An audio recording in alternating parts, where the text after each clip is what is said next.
Corona ভাইৰাছৰ পৰিস্থিতি সকলোৱে গম পায় যে আৰু বেয়ালৈ গতি কৰি আছে আৰু আমাৰ যিটো লকডাউন 4.2 আমাৰ ভাৰত চৰকাৰে দিছিল সেইটো আমাৰ শেষ হৈছে আৰু এতিয়া 1 জুনৰ পৰা 30 জুনলৈ আমাৰ আনলক 5.0 দিছে নহয় জানো আনলক 5.0 আৰু এই ক্ষেত্ৰত কিছুমান কেন্দ্ৰীয় চৰকাৰে নীতি নিৰ্দেশনা জাৰি কৰিছে আৰু আমাৰ অসম চৰকাৰেও বৰ্তমান নতুন গাইডলাইন কিছুমান আনিছে আৰু সেই গাইডলাইনখন কি নিয়ম কানুন দিছে কি কৰিব পাৰিব আপোনালোকে কি কৰিব নোৱাৰে আপোনালোকে কি কৰিলে বিপদ হ'ব পাৰে সেই সম্পৰ্কে আজি এই ভিডিঅ'টোত আপোনালোকক গোটেই গাইডলাইনখন পঢ়ি আপোনালোকক জনাম কি আমাৰ ৰাজ্য চৰকাৰে অসমৰ ৰাজ্য চৰকাৰে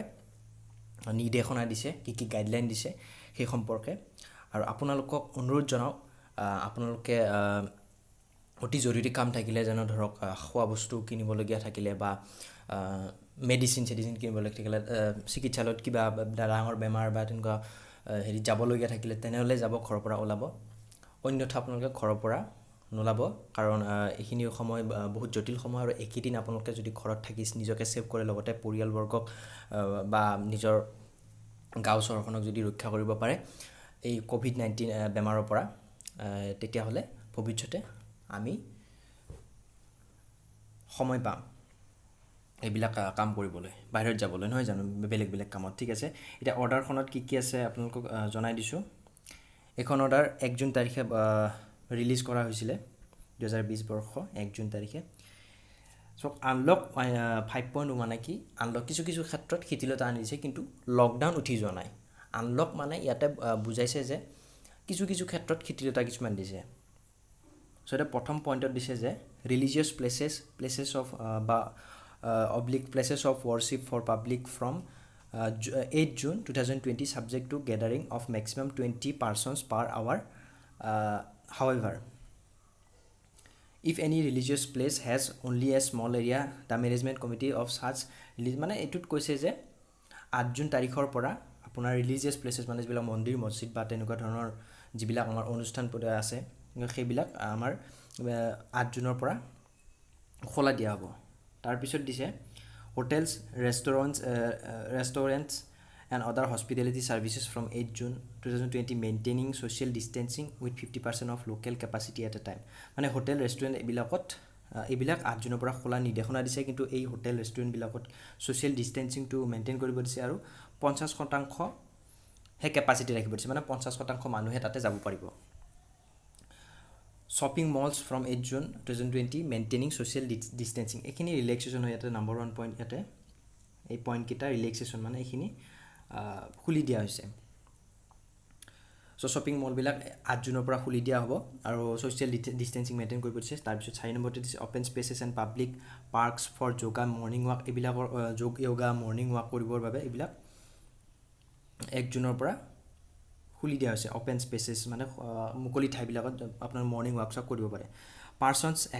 এক্সট্ৰাষ্টেড with the responsibility of maintenance of such areas shall be responsible for maintaining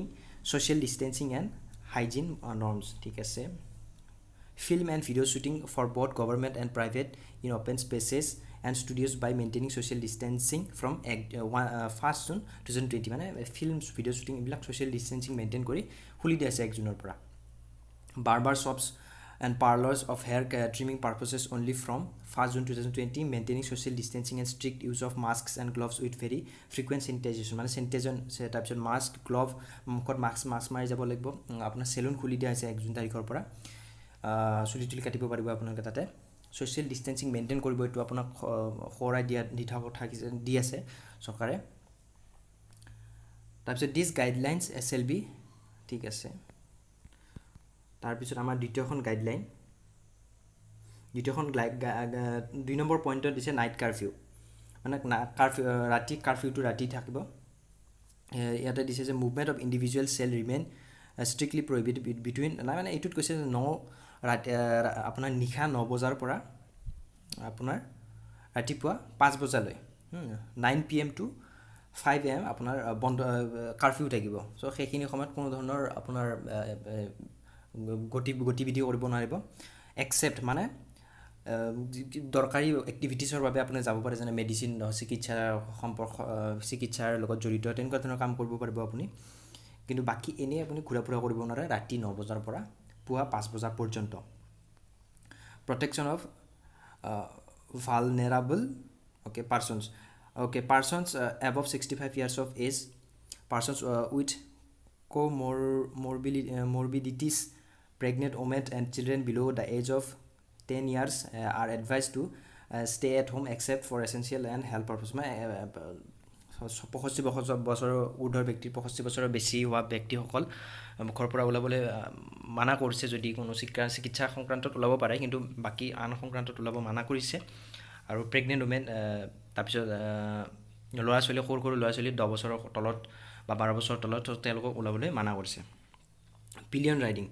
riding in two wheelers is not allowed except for ladies and children below' 12 years of age. Pillion riding মানে বাইকৰ পিছফালে কেৱল আপুনি লেডিছক বহাব পাৰে বা সৰু বাচ্ছাক বহাব পাৰে।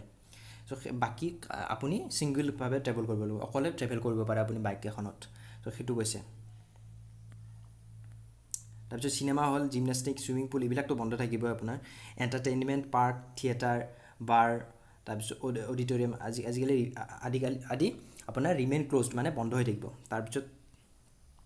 Social, political, sports, entertainment, academic, cultural, religious functions and other large এইবিলাক ফাংচন এইবিলাক এলাউ দিয়া নহয় এতিয়া। School, colleges, universities, coaching centres and other similar places of gathering shall remain closed until further orders. School, college, university, coaching centre এইবিলাক বন্ধ থাকিব। চ' এইখিনিয়ে আপোনাৰ আছে এই গোটেই গাইডলাইনখনত। গোটেইখিনি আশা কৰিছোঁ আপোনালোকে বুজি পাইছে। আৰু ধন্যবাদ ভিডিঅ'টো চোৱাৰ বাবে। ভাল পাইছে যদি লাইক এটা জবাই দিব আৰু শ্বেয়াৰ কৰি দিব ভিডিঅ'টো। আৰু নতুন যদি চেনেল ছাবস্ক্ৰাইব কৰি ল'ব। ধন্যবাদ।